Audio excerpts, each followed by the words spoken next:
Bonjour, Philippe Bonjour. Emery. Vous êtes le président du groupe Front National au Conseil régional.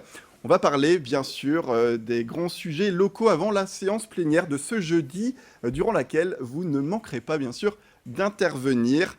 Premier point, d'abord, le débat d'orientation budgétaire. Selon vous, quelle tournure cela prend-il aujourd'hui?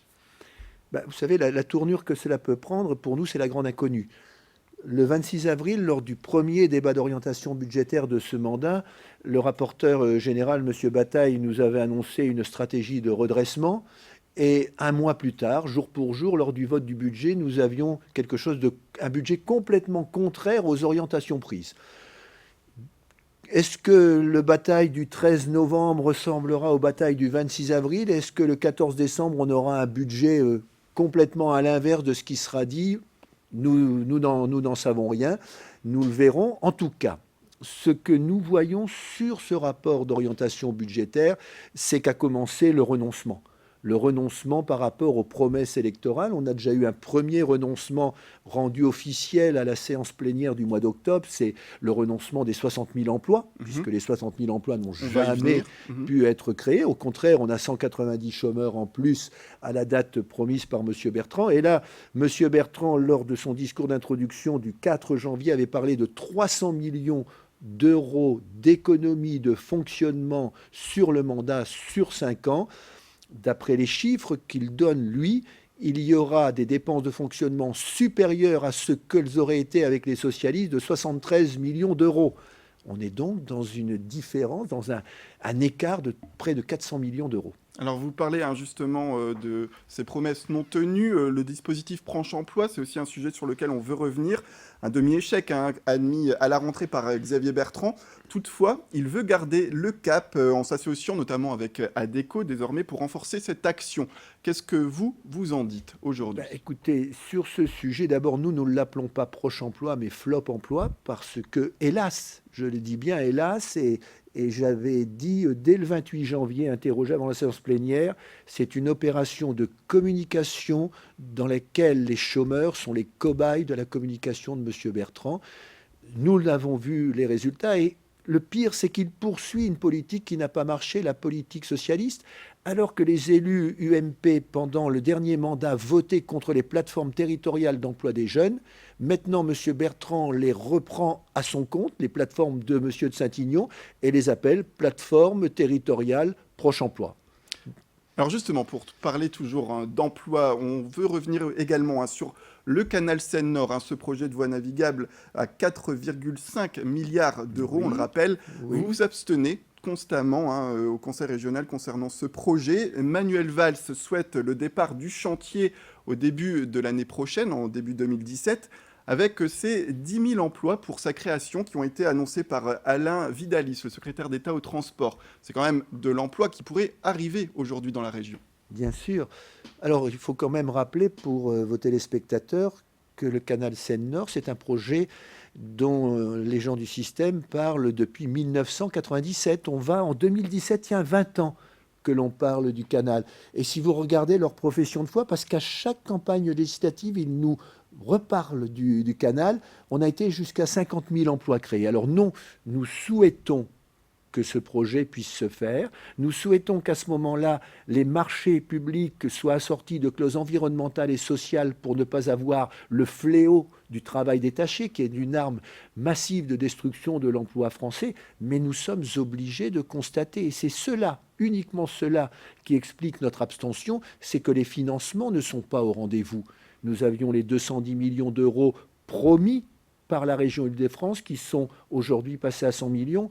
Vous avez M. Le Cerf, président du conseil départemental du Nord, qui n'avance aucune garantie. Ça veut dire qu'aujourd'hui, conformément à ce que nous avons dit tout au long à la fois de la campagne électorale, Mme Le Pen avait dit « Sur le canal Seine-Nord, je suis pour, mais je n'ai pas de planche à billets dans les caves du conseil régional. » La répartition est pourtant assez bonne, 1,8 milliard d'euros de l'Union européenne, 1 milliard d'euros de l'État, 1 milliard des collectivités et 700 millions d'euros d'emprunts. Est-ce que ça vous paraît peut-être trop Nous avons donné notre accord sur cette répartition de financement. Mais le problème, comme je l'ai évoqué, c'est que les 1 milliard d'euros des collectivités locales, selon le plan de financement qui a été adopté et dont vous parlez, ne sont pas aujourd'hui au rendez-vous, puisqu'il manque déjà de la part de l'Île-de-France 110 millions.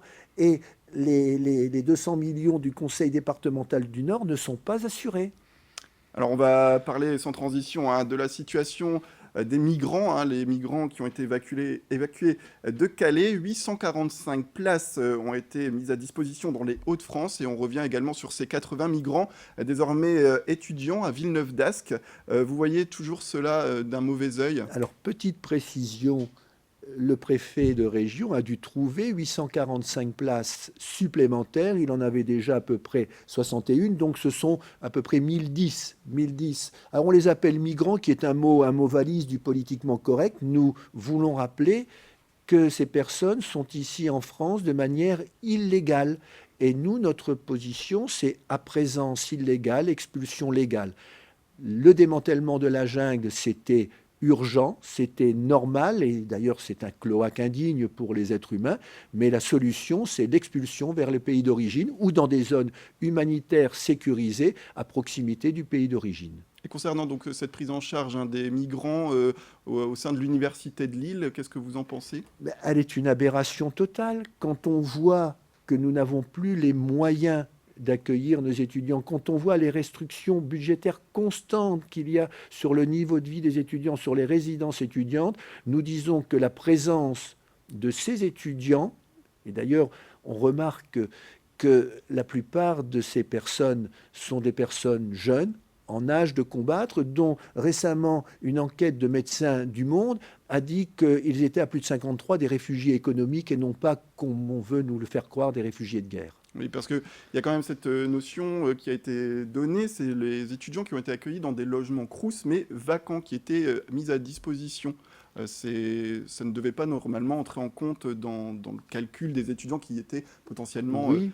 à arriver. Il y a des logements Crous vacants, il y a des EHPAD dont les places sont vacantes, il y a des places vacantes dans les internats de l'AFPA, et il y a des milliers de Français sans domicile fixe à la rue, et certains meurent.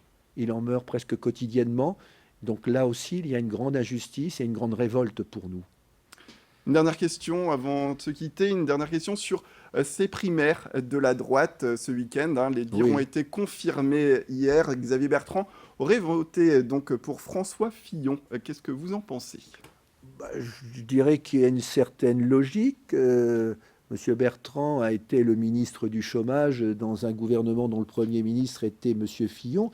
Et je dirais que M. Bertrand nous prépare un quinquennat régional autant, sinon plus catastrophique que celui du tandem Sarkozy-Fillon de 2007 à 2012. En effet, les premiers mots qu'il a dit en arrivant, c'était que la région était quasiment en faillite. Ce qu'a dit François Fillon en septembre 2007, la région. Et ce que fait M. Bertrand dans les projections budgétaires dont nous parlerons demain, le stock de dette va passer de 3,1 à 4,1 milliards d'euros. C'est-à-dire qu'il va endetter la collectivité de 33% en plus par rapport au stock de la dette. Ça me fait penser un peu ce qu'a fait le tandem Sarkozy-Fillon de 2007 à 2012 quand il a endetté largement le pays.